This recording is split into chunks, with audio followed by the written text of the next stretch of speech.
How's it going, guys? How are you? We'll be doing 15, 20 minutes.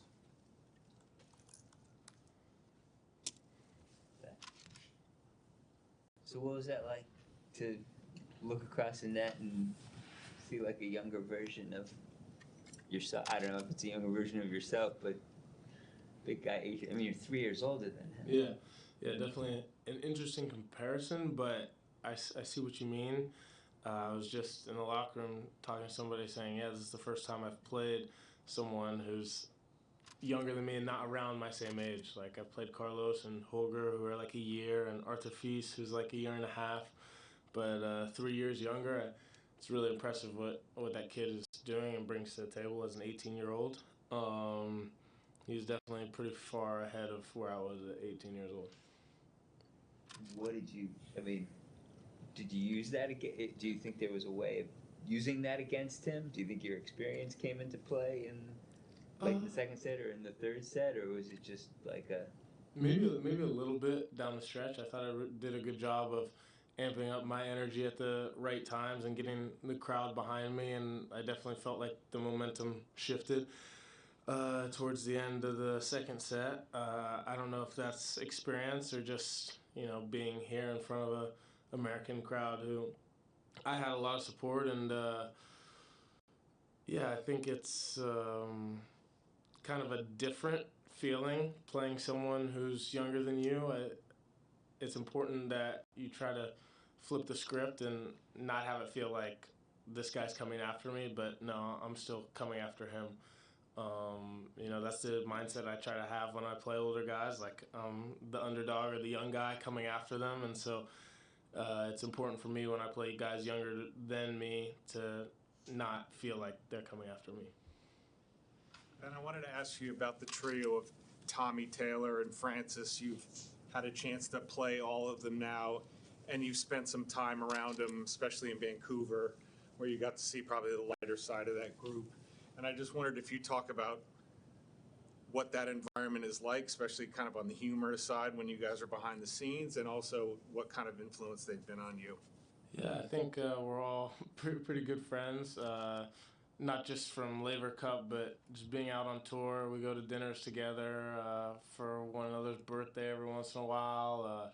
Fritz usually has the best, Fritz's girlfriend usually knows the best restaurants in the cities that we're in, so he's a pretty good guy to go to dinner with.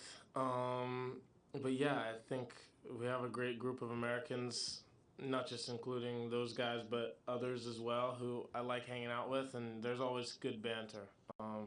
Fo was just in the locker room giving me a hard time about saying some words in Spanish because two of the guys on my team are Argentinian, so I'm hearing the Spanish all the time. Some words come out every once in a while in Spanish, and he's just giving me a hard time for it every single day. So it's a lot of jabbing back and forth, but they're all great guys. Is there an advantage in that just because they're close and they support each other?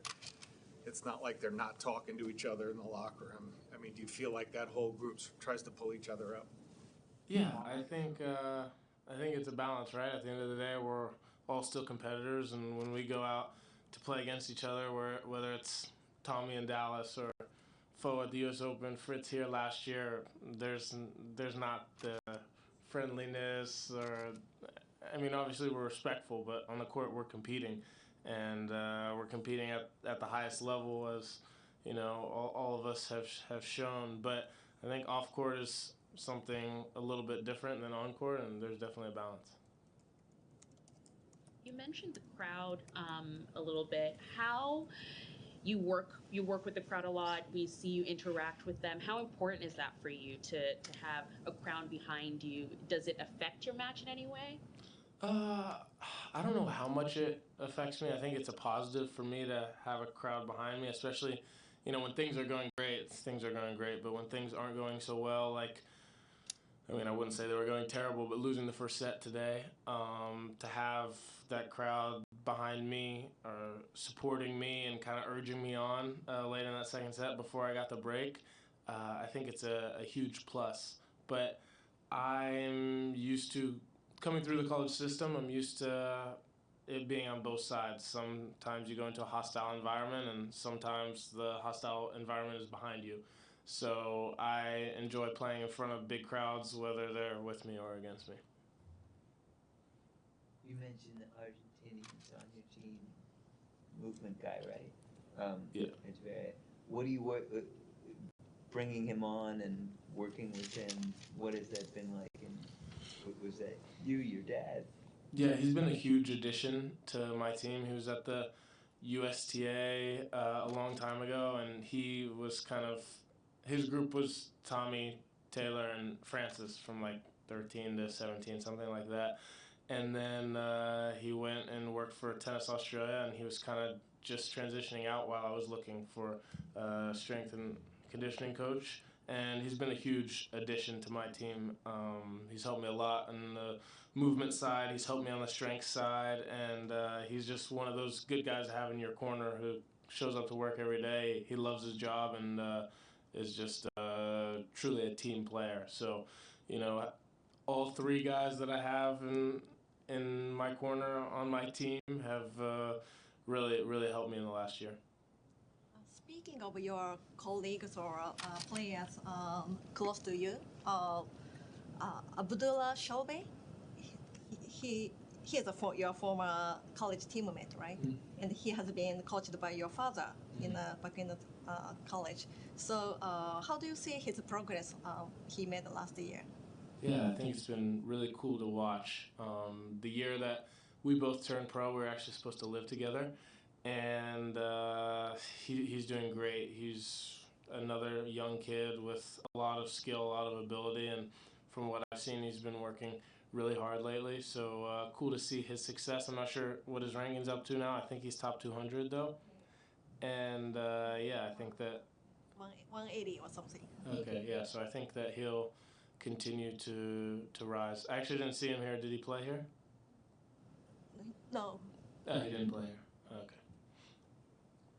Ben, before college, when you were playing different sports, I know growing up, were you always the guy who would, get the fist pump going and do that as you're coming up through the ranks before college, or did that really amp up during college? Yeah, I think college definitely helped ignite that, but before, I think it was being around the college atmosphere with my dad being the coach and just seeing that type of behavior, energy on a day-to-day basis is kind of what brought it out of me.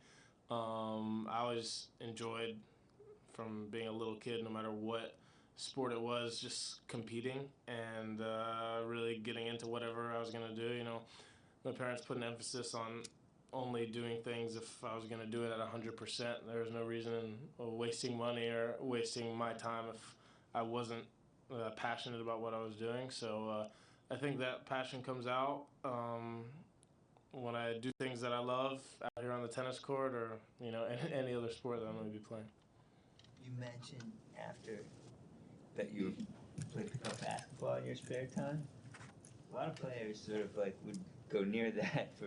Yeah, definitely shut it down a little bit. Okay. I still go every once in a while, more just shoot arounds or playing some one-on-one. But when I was in college, I was playing a lot at the rec center at the University of Florida. A lot of times with the track and field team. But yeah, my number of pickup sessions have definitely slowed down. Ankle, rolling a good way to roll an ankle. Yeah, roll an ankle, jump up going for a block, and landing on your heel wrong, and it's just you go into the practice the next day and you're never feeling 100%. So yeah, definitely a lot less of that. No. You help your tennis playing games like that though. No, I mean doing different sort of stuff though, is what I'm saying. Oh, Does that help? Yeah, growing up, I think that it definitely helped me improve as an athlete. Helped me become a more well-rounded athlete. And if you look at the movement on a basketball court, some of the defending and other things is similar to the movement on a tennis court. And it's a high-intensity game. There's a lot of running, and I think it's good for an endurance. But when I'm playing nowadays, it's not like I'm oh yeah, this is good for my tennis. I'm cross-training. No, I just do it for fun.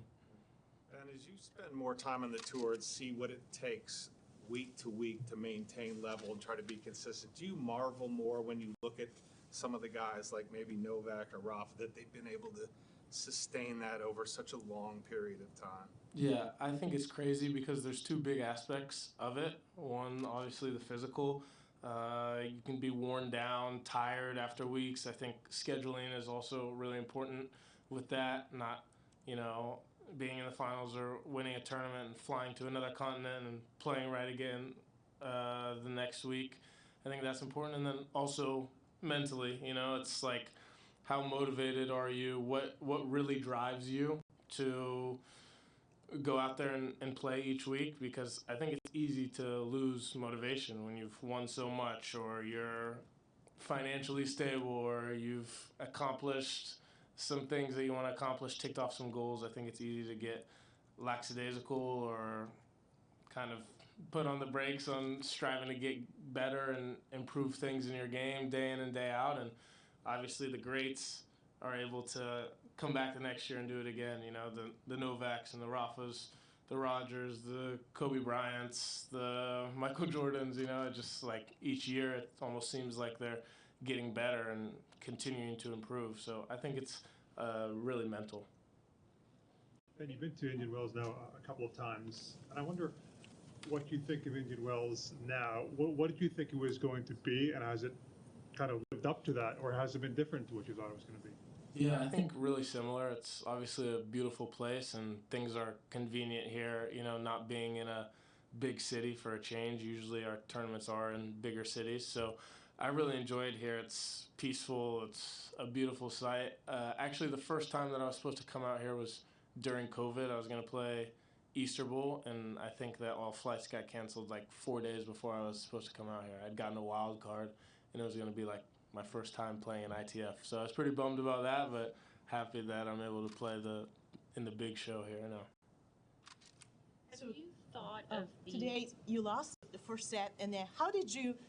I saw your like making a big gesture to get crowd excited, and then also, but at the same time, what was in your mind at the time? That how did you come back? What did you do to yourself? Yeah, I mean, I knew that the match was far from over after the first set, and it only took one small chance or one look to be able to turn things around, and I was able to execute in the right moments to make that happen, and that's where that big gesture kind of came from. You know, I think the momentum flipped a little bit with the way that I was playing, but I was just trying to put an emphasis on it with how much energy I had, you know, going into the third set, because it's easiest to have a letdown after winning a set, and I just wanted to make sure that when I went from the second set on into the third set, I was playing with the same intensity and I didn't have that letdown of getting broken or missing a chance to break in the third. Last question. just have you thought of the Olympics at all? Is that in your mind? Yeah, definitely thought about it a lot. I'd say now I'm leaning towards not going this year if I were to make it. I think it's tough in the tennis schedule this year. I'll be in Europe for 2 months leading up to Wimbledon, and then after, you know, I want to prepare and really get ready for the U.S. Open. So having to go back to Europe to play on clay, a different surface, you know, it kind of messes up a few lead-up tournaments to the U.S. Open that I would play if I wasn't playing the Olympics. But, you know, 100% I would want to play in L.A. in 2028, which is on the same side of the world as the U.S. Open and on the same surface. But I guess we'll just see. Who knows what happens this summer. Thank you.